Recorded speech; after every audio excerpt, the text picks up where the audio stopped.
Hello and welcome, guys. Thank you so much for tuning in once again. And I believe last time we were together when we talked about personal identity and personal value. Today we want to put that more into context so that we can utilize our identities, we can utilize our values to create a consistent image of who we are. Here's what I've met in life. There are people that you always think about when you want something. When you have a certain kind of a problem, there are certain people you will look for because you associate them with that particular problem or with the solution to that particular problem. Here's something I want you to know as a young person who is rising. Each time you meet up with someone for the very first time, you form an impression. We call this impression formation. By forming an impression, you are creating the first template of who you are in their mind, in their memory. So that particular impression is very, very important as they judge you throughout life. I know people always say, why should you judge me using one particular instance? Well, I cannot explain either. This is nature.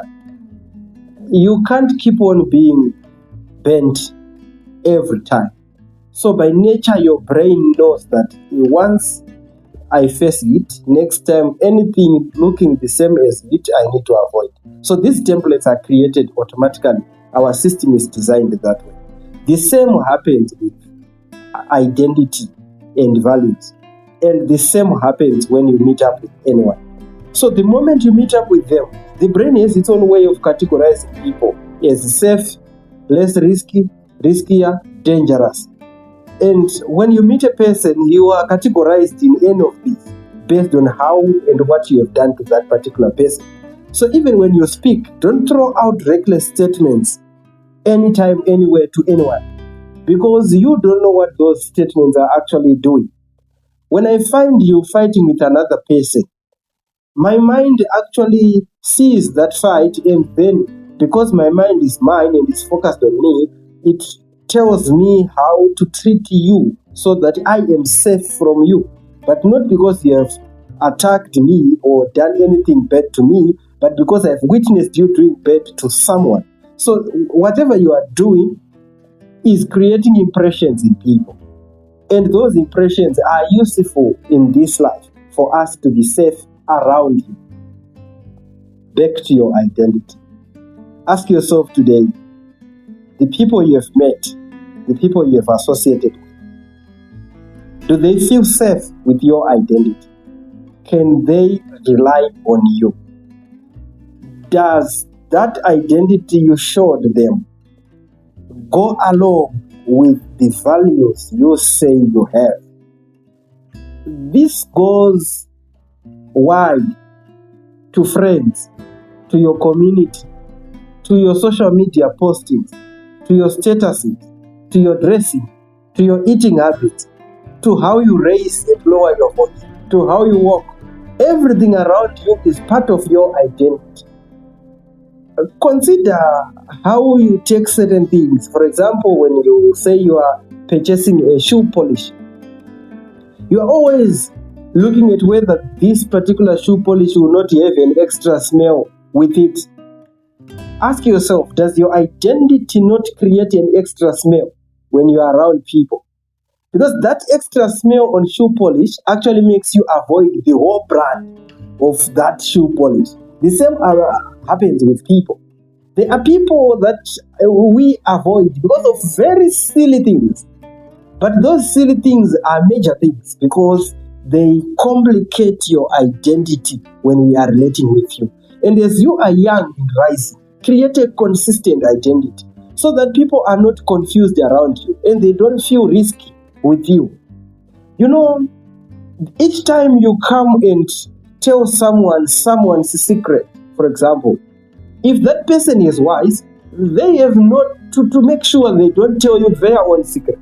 Because automatically by you revealing another person's secret to them, it means you are going to reveal also their secret to that particular person. So we are talking about creating an identity of yourself here. These are funny examples that I'm giving, but that's real life. That's what's affecting us as young and rising people. Imagine if I talk to you and you forward to me your whole chat with someone as evidence. What does that tell me when I'm talking to you? It actually tells me that you are generating evidence for this particular person. And wherever that evidence is needed, it will be distributed in raw format as it is. And according to you, you are proving yourself that you have information to me. But according to me, you are actually telling me that the information you are giving me is just adding to my repository of data, which I will distribute wherever necessary according to my own discretion. I think I've talked too much, but look at it. This is your identity. You need to create a consistent identity. But highlight this, a safe identity. That someone feels safe with you. Someone feels confident dealing with you. Someone feels like you are a reliable person. You are someone whom, after talking to, I can still feel safe. I hope this helps, and I hope it gives you a time to rethink yourself. Here is your assignment for today. Sit down, alone, not with anyone else. Do a self-evaluation. Ask yourself, what brand am I? With me, are there no extra odors that are raised whenever my brand appears? That's it for today. Thank you so much. Meet you again next time.